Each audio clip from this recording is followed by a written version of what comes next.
A ver, ¿cómo es posible que un simple debate sobre la fe, iniciado por un monje, acabase fracturando un imperio espiritual que llevaba 1000 años en pie, redibujando por completo el mapa de Europa y encima desatando siglos de guerras?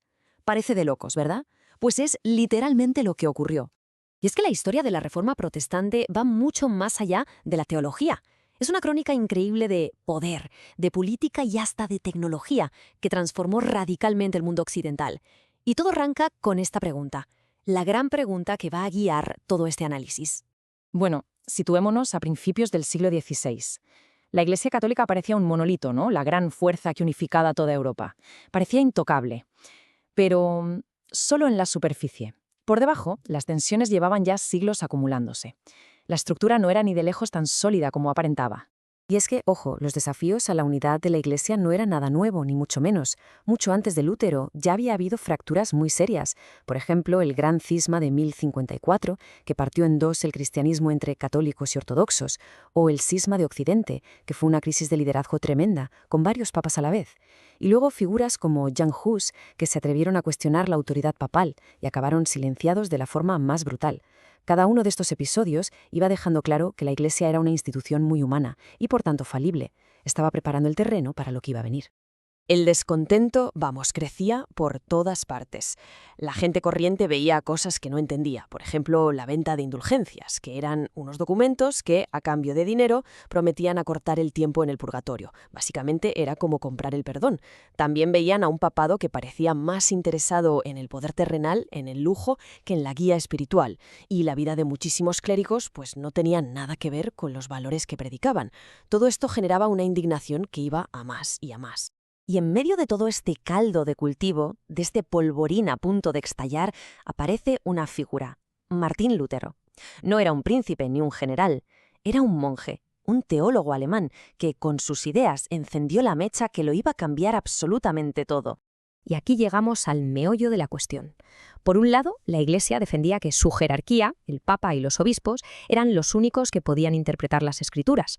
Por otro, Lutero lanzó una idea que era revolucionaria para la época, que la Biblia debía estar al alcance de todo el mundo y que cada persona podía tener una relación directa con Dios solo a través de la fe, sin necesidad de intermediarios. Esta idea, que hoy puede parecer sencilla, en ese momento era dinamita pura porque socavaba la base misma de la autoridad de la Iglesia. Y aquí, claro, entra en juego un factor tecnológico clave, la imprenta de Gutenberg. Fue el catalizador. Y es que, qué ironía, ¿verdad? La Iglesia la usaba para imprimir y vender indulgencias a mansalva, pero los reformadores la convirtieron en su mejor arma. Con ella difundieron la Biblia y sus críticas a una velocidad y a una escala que nunca se habían visto. Las ideas de Lutero, literalmente, se volvieron virales. Claro, como era de esperar, las ideas de Lutero no se quedaron solo en el ámbito religioso.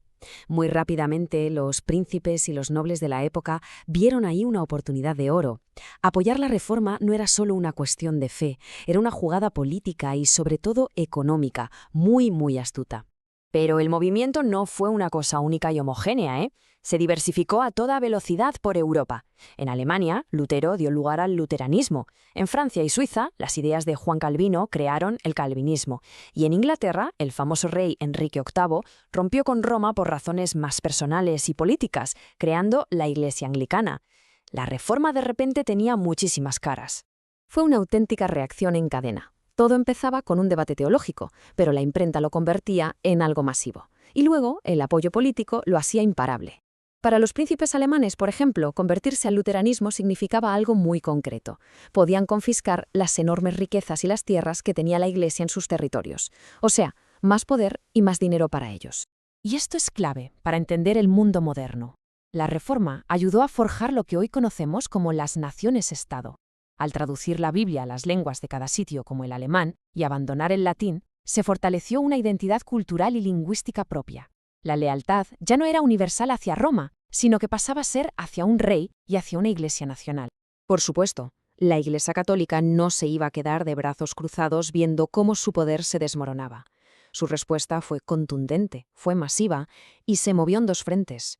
Por un lado, una reforma interna para corregir sus propios abusos y por otro, una represión brutal contra todo lo que consideraba una herejía. La parte, digamos, constructiva fue la contrarreforma. En el Concilio de Trento, que duró casi 20 años, la Iglesia se reunió para reafirmar sus dogmas, para dejar muy claro en qué debían creer los fieles y, en definitiva, para poner orden en casa. Fue un intento muy serio de recuperar la autoridad moral e ideológica que había perdido. Pero esa fue una cara de la moneda.